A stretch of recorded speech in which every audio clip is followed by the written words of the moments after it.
our video presentation in Group 9, and our topic is about educational dimension of globalization. So, what is globalization? It's all about. Globalization describes culture, macro, social forces. These forces include religion, politics, and economics. So, characteristic of globalization that can be linked to the education. So the levels are grounded into early childhood education level 1 or 0. Primary education level 1, secondary education level 1 to 3, post-secondary non-tertiary education level 4, and tertiary education level 5 to 8. So there are three terms. One is economic terms.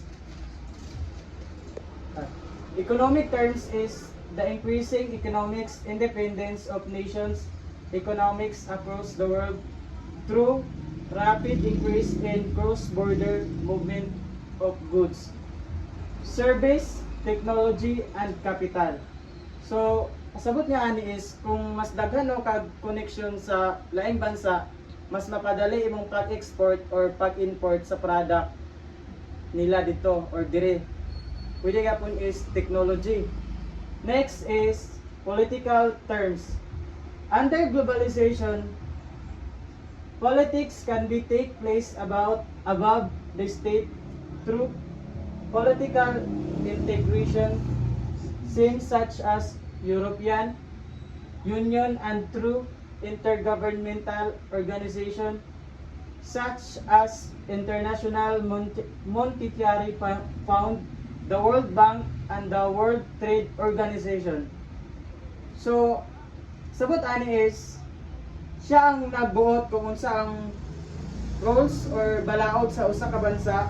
Example, nag-export kag product dito. Kung unsa ilang pamaagi sa pag-export sa product or pag-import dire, kailangan nato siya sundon sa ilang pamaagi. Next is cultural terms. Refers to transmission of ideas, meanings, and values across national borders. This process is marked by the spread of commodities and ideologies which become standardized around the world.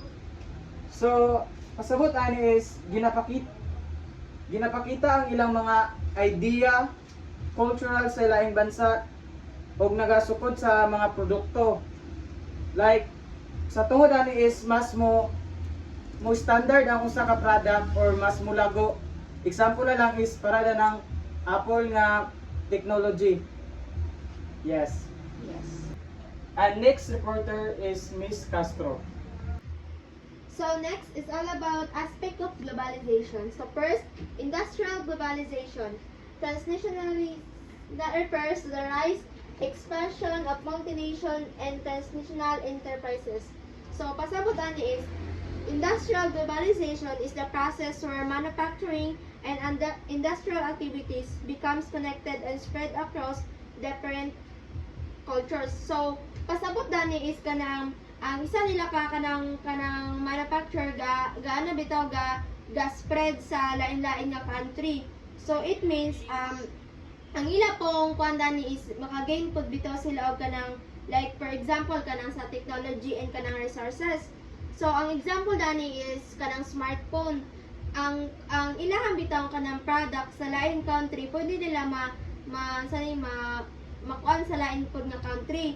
So, ang iya pong kuan dani is napod siya kanang positive and negative. So, ang positive niya dani is makakuan siya og kanang more jobs. Dayon, ang iyang negative is kanang workers are treated unfairly and made to work under poor conditions to pay and take advantage of the worker given a low pay. So, ang nakakuan po dani ang negative po dani sa industrial is naiuban nga mga trabahante nga kanabitaw ginatrato sila og kanang dili sakto, tapos ang ila pong sahod is dili bitaw kanang tama or dili kanang sakto sa ilang ginahaguan. So next is financial globalization refers to the emergence of worldwide financial markets and better access to external financing for cooperate national and subnational borrowers. So, kung ano dani is financial is the process where money, investment, and financial services more easily between countries. So with it comes anong financial is suitable naman kayo nga kanang financial, it's about kanang money nga gina-invest. So for example, dali sa Philippines kay invest bitaw ko og money, pwede po nimo siya tubuan nga kanang makakuan pud bitaw ka kanang maka-income pud ka. So iya pong kuan dani is kaning positive niya dani kay more investment and more investment kay daghan kang ma-invest bitaw sa lain pud nga country ay pwede gyapon bitaw sa yung silingan, pwede ka mag-invest sa ilaha, pwede mo nimo siya patungan. The next din ka ng financial crisis can spread quickly between countries. It can quickly affect other countries. So kani po siya is kana pong magkuan kag financial maka-kuan bitaw pud ka maka-apekto po siya sa lain nga country. For example, ikaw ga-invest ka nya kanang imong patungan gaka-apektuhan gyud ko nang uban nga ga-invest. Yes, next is political globalization refers the spread of political sphere of interest to the regions and countries outside the neighborhood of political actors in the potential information of global citizen movement. So, dani is political. So, political is the process where countries become more connected and cooperate in political decision, policies, and international agreements. So, dani, when it comes political, dili ra pod ingon nga kanang isa ra ang magdesisyon. Kamo pong tanan. For example, na may kanang problema, dili pod sila ang pwede pod sila magtinabanga bitaw sila. Di ba? It means the governments work together with other countries. So, di ba? Magtinabanga sila para pod nga ma-solve nila ang ilang problema or kanang kuan. So, next is kaning information globalization refers to the increase of information flows between geographically remote location. So, there is the process where information, knowledge, and news spread quickly around the world through technology and communication system. So, with it comes information po, dali ra pud kay siya kay napod kay, for example, kanang Facebook, nakay makita diha nga tinuod o dili tinuod. Dira pod makuan nimo ang kanabitang kanang mga fake news dira. So, people in different countries can easily share and access information using internet, media, and technology.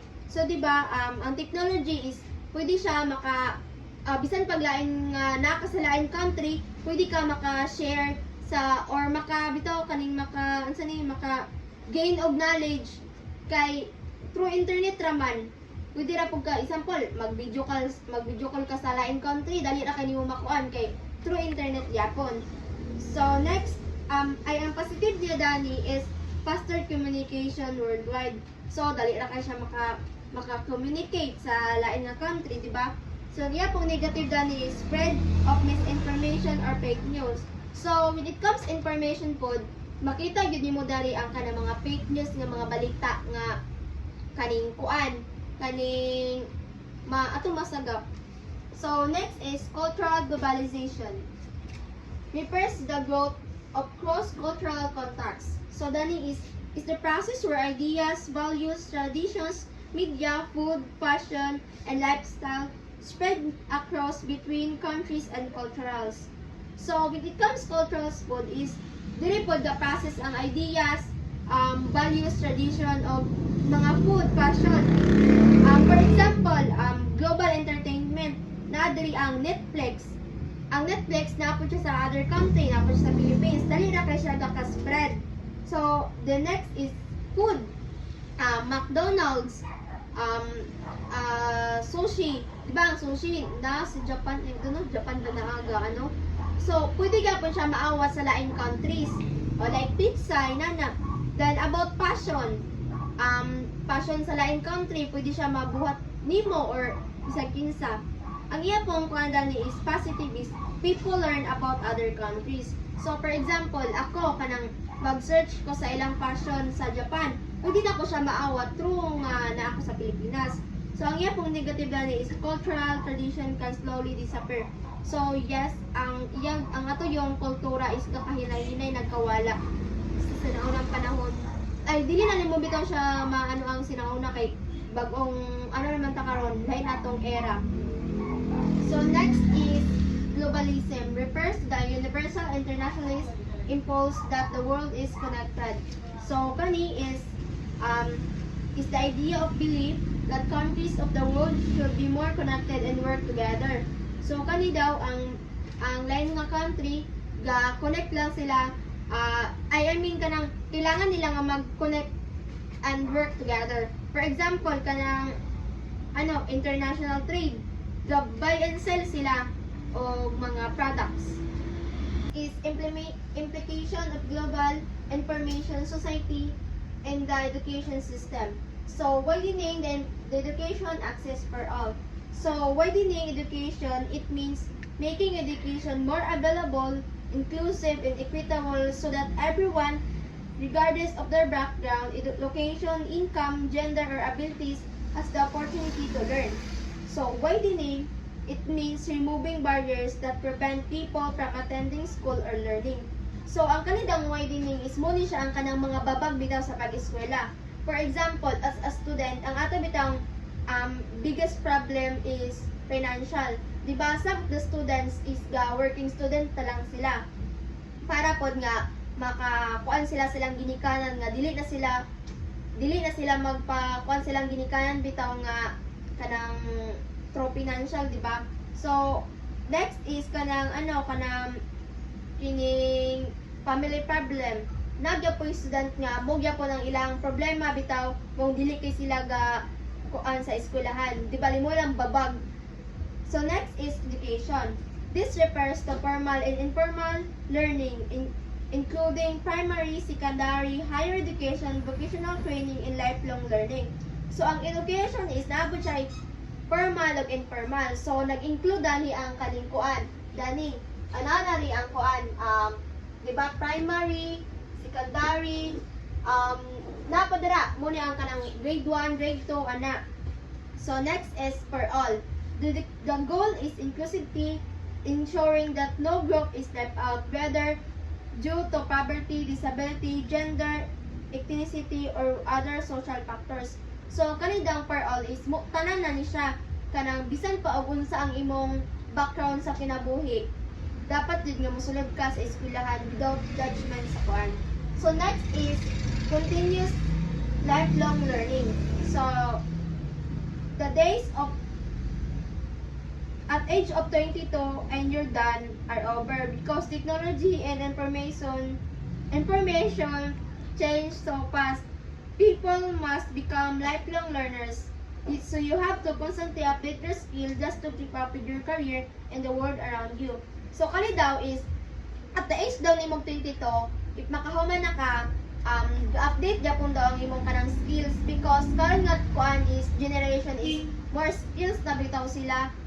Kailangan na nga kanang ang imo bitaw kanang abilidad kung unsa ka kabalo mo kuan sa mga ano. So next is creation of new educational network organization.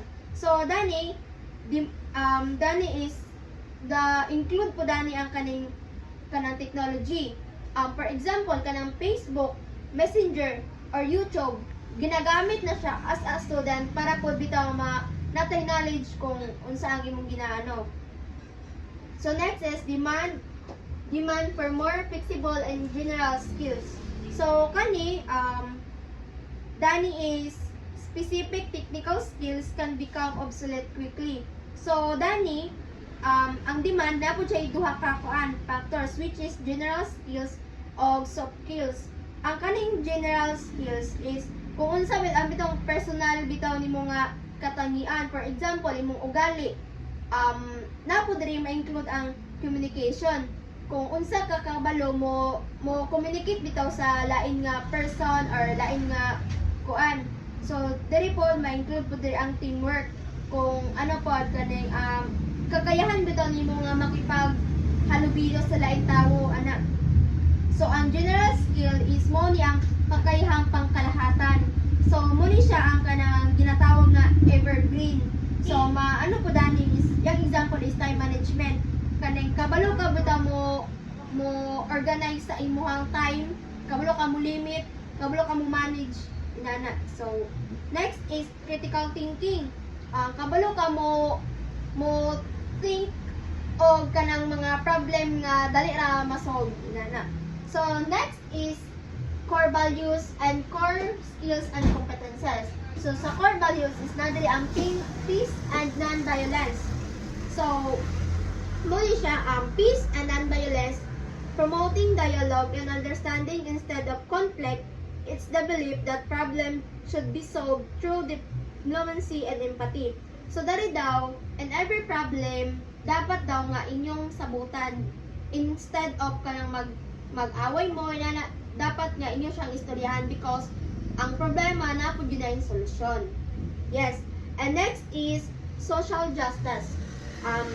The commitment to fairness, it means advocating for a world where everyone, regardless of background, has equal opportunities and it's treated with dignity. So, kanipang social justice is dapat na po siya ka ng fairness. Kana bitang pagpantay-pantay.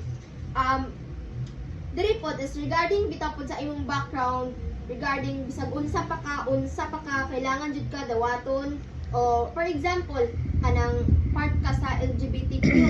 So kailangan nimo nga kanang kailangan nila nga sabton ka kung unsa ka laing sad nga di mo support sa imuha mo man imong gusto, di ba?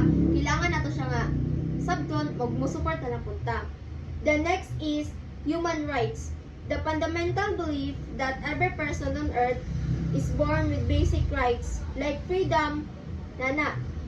So next human rights mo siya kita nga nabuhi dani sa kalibutan na ayo tay siya nga rights. For example, freedom. Like sa family problem nimo dapat naapod kay freedom. Pwede ka nga mag-unwind nana. So dani pod is naapod yun daw ka nga kana bitaw ipaglaban bitaw nimo nga tama ko nana pilan naapod tay ka ng dignidad bitaw natay rights as a human. So next is economic well-being. So this isn't about being rich, it's about equity. It's the goal of ensuring that the world's wealth is distributed in a way that allows everyone to live a healthy, stable life without extreme poverty. So kani daw equity is kana bitaw kanang pantay-pantay na kana or basta nara. So dili lang bitaw sa ingon sa mga dato, kailangan pud bitaw kung unsa ang kana bitaw atong kaya, kailangan bitaw pud nga pantay ang atong kanang pagtrato sa ubang tawo. Kay ano pod kanang napoy bitay uban nga kanang bisag dato na sila di na sila kabalo mong tanaw sila isig ka tawo, like ginapanghambog na nila nga dato sila inana na sila kaya, but though mali na siya, kailangan nga kung unsa siya ato pud siyang kanang suportahan or kanang tabangan inana kay tao ra pud ba na siya, di ba? So next is dali na to sa core values, self-worth and self-affirmation. So these are the personal tools as a student needs develop to uphold the values. So dadari ang self-worth and self-affirmation. You cannot respect others if you cannot value yourself. This is about building the confidence to stand up what is right. So Dani is with ikam self imo ginakagalingon, di ba? So Dani is dili ka respetohon sa ubang tawo ug dili pud ka kabalo mo respeto sa imong kagalingon, di ba? So Dani for example kanang sitsitan kanila kanang maygon kang bastos inana. So atong kanon nganong gisitsitan man kanila ay for example kanang nag-short ka gikuanan kanila. So kailangan nga kabalo pud ka mo respeto sa imong kagalingon kay para po despitoon kanila. So next is affirmation in others. This is the practice of validating the worth of people who are different from you. It's moving beyond just tolerating people to actually respect them and supporting them. So kanipod is gina-practice nato as a people nga dili nato i-tolerate ang mga tao. For example, mali siya, dili nato siya i-tolerate. So dapat ato siyang gina-practice nga i-avoid ang kanabitang mga sayop nga unsay yang makuan para pod nga mas nabitoy kalinaw. The next is kanang cultural differences.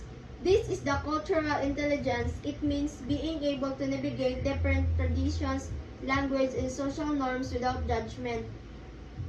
So dani pod is kanang if ever kanang kabalo ka mo sulti og kanang mga Spanish words, language, dapat po dili ato sila i-judge because naman sila kakayahan mo istoryadana. Kailangan na lang ato silang suportahan or kanang bitaw pwede kang magpatudlo or even nga kanang mag ano ka sa ilaha because masyada man ang kanang bitaw walay conflict ang inyong ano. So next is critical thinking. Perhaps the most important skill is the information society. So dani is kanang kaning nakay kanang kakayahan nga maghuna-huna as a human, and dani pod is kanang pong importante po dani ang skill as a human. So, social, culture, economics, and political issues on globalization. So, there are 3 issues on globalization. So, first, social-cultural issues. So, massive migration are changing the ways to experience national identities and cultural belongings. And then, managing differences is becoming one of the greatest challenges to multicultural countries. Ang yang meaning that is, when people move between countries and cultures mix, it can be exciting but also difficult. Balance tradition and new ways of life. So, for example, kanang dito na ka magpuyo sa laing countries, di ba ma-excite ka kaning makakuan ka og kanang new environment ana, but naasal siya pagka-difficult to balance. Kung i-balance mo ito imong tradition and imong new ways of life. And then economic issues, worldwide inequality, consistency and equality of educational experiences remain secondary education in developing countries remains quite weak. New technologies of globalization. So ang kaning sa world inequality is kanang gap between rich and poor. So for example, kanang dito sa lain countries, di ba, mga rich mga sila, na sila mga electricity, na sila mga robots. But ang kaning mga poor or kaning mga pobre is kanang gagamit lang bitaw sila og labor chips. And then political issues is constantly on national state policy, global conflict, crime, terrorism, environmental issues. So, countries must work together more, but this can reduce their independence and create conflict. So, kanang binabuhatan bitaw gyud nila kanang komplikado ang mga kan bitaw para gyud, like for example, kanang crime. Di ba? A country wants to control internet, example, content by global page, companies cooperate across borders. So, ginagamitan bitaw nila kanang boundary para makontrol bitaw nila. And then forces of globalization, taxing youth, families, education system. So ang kaniyang experience ay forces of globalization is these are groups help spread ideas, culture, and change. And then experience, it will do link to, so economic realities, social processes, technologies and media innovations, and cultural growth. So people experience globalization through economic changes, jobs, or prices. So di ba karon kay kanang naamang gyud nang gigubat dito sa lain country, kita bitaw na apektuhan diri, like for example sa prices, di ba nagdako ang ang kanang presyo sa gasolina, and then sa foods. And then technology and media, like for example, internet, social media, or atong ginagamit bitaw na mga kuan para makakonekta sa ilaha. Cultural agents, food, music, and fashion. And then sa role of education. Education will need both rethinking and restructuring. Schooling is to best prepare the children and the youth of the world to engage globalization, new challenges, opportunities, and costs. So, main idea from education must change to prepare students for globalization. So, ang yung mga need bitaw dani like skills is critical thinking katong awat atong na banggit ni Castro ganina. And then, cultural understandings. O, mao gyapon niya na banggit ni Castro ganina nga cultural understanding na kanang imo bitong yung i-understand kung like for example kuan ka og kanang lain country tas nakamit ka og someone, di ba kung lahi iyang tradition or yung culture imong sabton the way sa imong pag-respect sa ilang tradition. And then technology use. So kaning ato ang technology use is like sa ato mga ginagamit ng phones or unsa bakaha. And then ang yung example is school teaching coding, global story, and different cultures to prepare students and international tourists.